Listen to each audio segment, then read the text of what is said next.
Afin de réaliser une mousse de poire, pour la première étape, nous avons besoin de purée poire et de gélatine.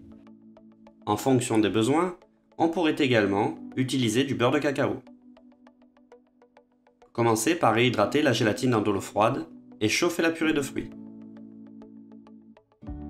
L'augmentation de la température de la purée de fruits permettra de dissoudre convenablement la gélatine.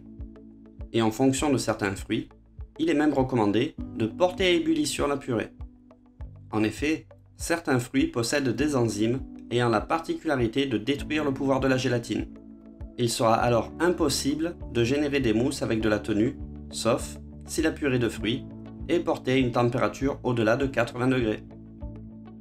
À cette température, les enzymes du fruit sont dénaturées et ne peuvent exercer leur pouvoir sur la gélatine.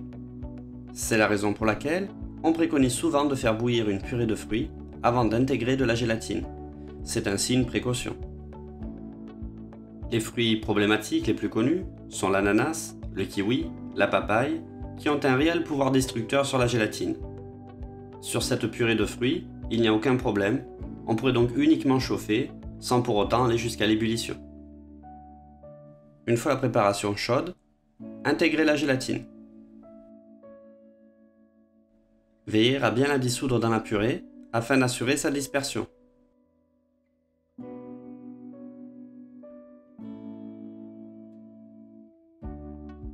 En fonction des besoins de la recette, si la mousse va subir une surgélation, il est admis d'équilibrer la recette avec du beurre de cacao qui va sécuriser la préparation.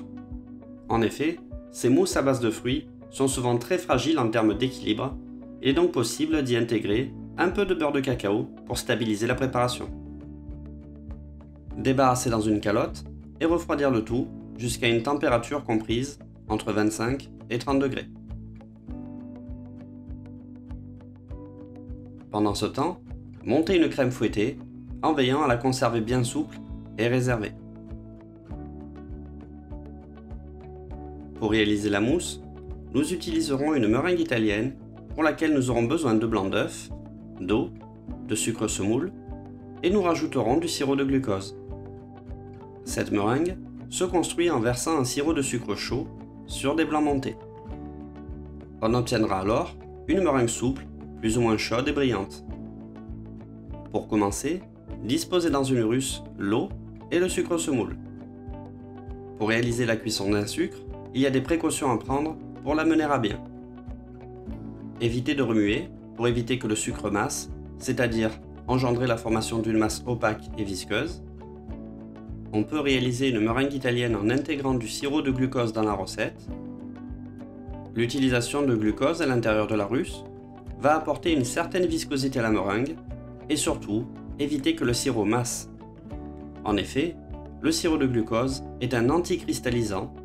Il permet de prévenir la formation d'une masse visqueuse et opaque. C'est un agent graissant. On peut donc graisser le sirop, plus précisément, lui ajouter un produit ayant un effet anticristallisant. Attention, il ne s'agit pas là d'intégrer une matière grasse. L'intégration de sirop de glucose est donc permise, voire même recommandée. Le sirop de glucose va également donner une certaine texture à la mousse. Durant la cuisson, le sucre va passer par de multiples stades qui portent tous un nom, comme le petit boulet, le boulet. Toutes ces appellations correspondant à des températures bien précises que le professionnel sait identifier. Pour les températures bien précises, contrôlez la cuisson avec un thermomètre. Lorsque le sirop arrive à 110 degrés, commencez par faire monter les blancs. Il peut être envisagé de monter les blancs avec un peu de sucre semoule afin d'éviter qu'ils grainent, ceci par mesure de précaution. À la température désirée, en fonction des productions, 118, c'est-à-dire au petit boulet, ou 121 degrés au boulet, arrêtez la cuisson du sucre. Ici, le sucre est à 121. Versez lentement le sirop dans les blancs, soit verse-le en plusieurs fois et battre l'ensemble rapidement. Le fait de verser en plusieurs fois assure une bonne intégration du sirop qui sera bien dans les blancs et pas sur les parois de la cuve. Battre la meringue tout en la laissant refroidir. Continuez le battage jusqu'à arriver à une masse assez dense, mais encore souple. Pour certaines préparations, comme des mousses ou des macarons, la meringue italienne doit être arrêtée à des températures plus hautes. Il sera donc important de contrôler la température de sortie. Une fois la meringue réalisée, utilisez-la immédiatement. Une meringue retombe très rapidement, c'est la raison pour laquelle il faut toujours la réaliser au dernier moment. Une fois la purée refroidie, entre 25 et 30 degrés, incorporez la crème fouettée qui aura été montée très souple, idéalement en 2 fois. Mélangez convenablement à l'aide d'un fouet, sans battre la préparation. L'avantage de monter les crèmes comme cela est l'incorporation qui sera facilitée et pourra se faire au fouet. De plus, on obtiendra une texture très intéressante, mousseuse, sans avoir le goût de beurre qui pourrait ressortir si la crème est trop montée. Incorporez la deuxième partie. La purée de fruits étant à bonne température, on pourra conserver un joli volume de la préparation. Si la purée était trop chaude, on aurait eu certes un mélange, mais celui-ci aurait perdu énormément de volume, ce qui n'est absolument pas recherché lors de la fabrication d'une mousse. Une fois la crème fouettée incorporée, procédez à l'intégration de la meringue italienne. Meringue italienne qui sera battue jusqu'à une température comprise entre 45 et 48 degrés.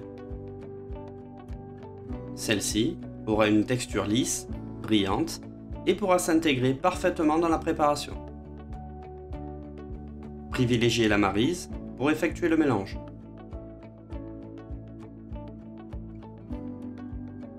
Veillez à peser avec exactitude le poids de meringue. En effet, chaque fruit s'équilibre avec une certaine quantité de gélatine, de crème fouettée et de meringue italienne. Les purées de fruits ne développent pas toutes les mêmes consistances. De plus, la quantité de sucre d'un fruit à l'autre est également différente. Il sera donc important d'adapter la recette en fonction de chaque fruit.